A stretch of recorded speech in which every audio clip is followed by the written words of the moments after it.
There's a part of every story that no one ever really shows you.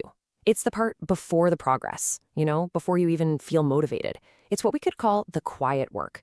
And it's not about some big, sudden transformation. It's something slower, something that happens when no one else is watching.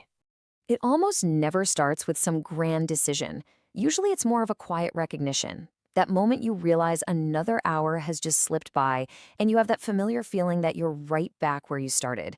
And then that little voice asks, is something wrong with me? The intention is there, of course. I mean, the week always begins with a sense of possibility, right? But then, somewhere around Wednesday, the structure just kind of gives way, and the evidence of any action is, well, it's nowhere to be found. And they just sit there. Another symbol of a promise that's been postponed. A quiet little reminder of the distance between the person you intend to be and the person you actually are. It's such a common story, this gap, and we so often mistake it for some kind of personal failure. And this is the final stage of that quiet frustration. It's the point where the promises you make to yourself start to feel hollow, like a loop you just can't seem to escape. So, why is it so easy to begin something in our minds, but so incredibly hard to sustain it in reality? This resistance that we feel, it isn't always what we think it is. We wait for that spark, don't we? But motivation is a really unreliable guest. It shows up when inspiration strikes, maybe late at night or after you see someone else's success. But at 6 a.m. when the alarm rings, it's often nowhere to be found. Relying on it just means you're at its mercy. Think about it.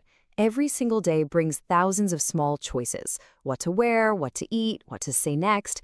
And each one of those choices chips away at a finite reserve of your mental energy. By the evening, our willpower is pretty much running on fumes. This is exactly why resolutions so often break at the end of a long day. Your brain is literally wired for efficiency. It wants to seek pleasure and avoid pain, especially when it's tired. The impulsive, emotional part of the brain just takes over from the rational planning part.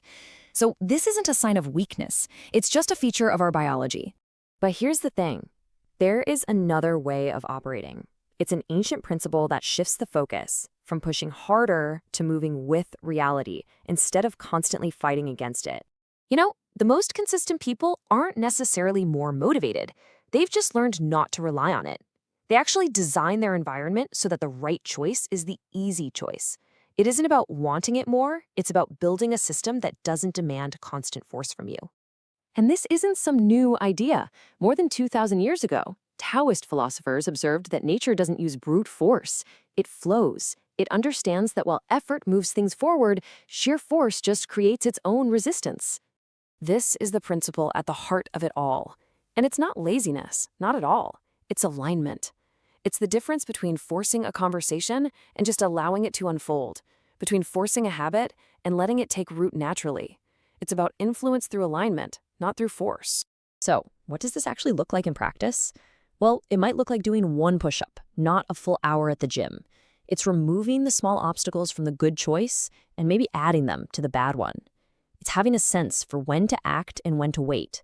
And, crucially, it's seeing rest not as the opposite of work, but as a vital part of its cycle. So, after you begin, there is a period that almost no one ever talks about. It's the quiet, invisible middle.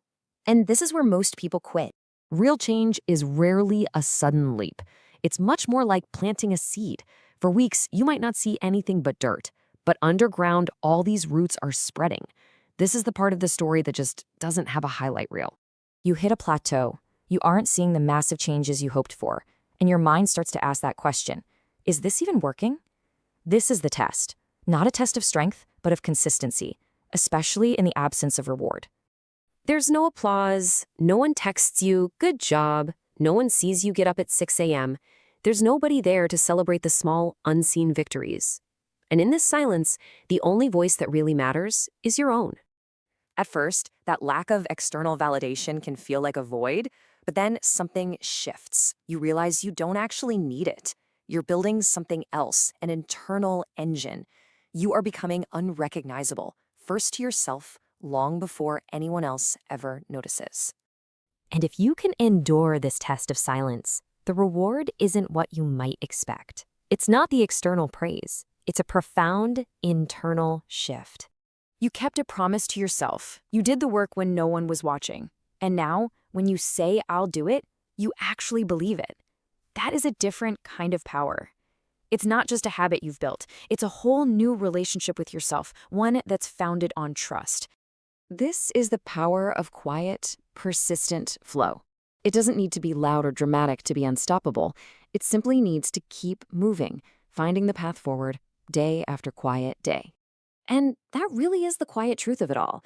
The hundreds of tiny, unseen steps, they eventually compound. And then, almost as if overnight, the change becomes visible to everyone. But by then, you realize it was never about them. It was always about the quiet work.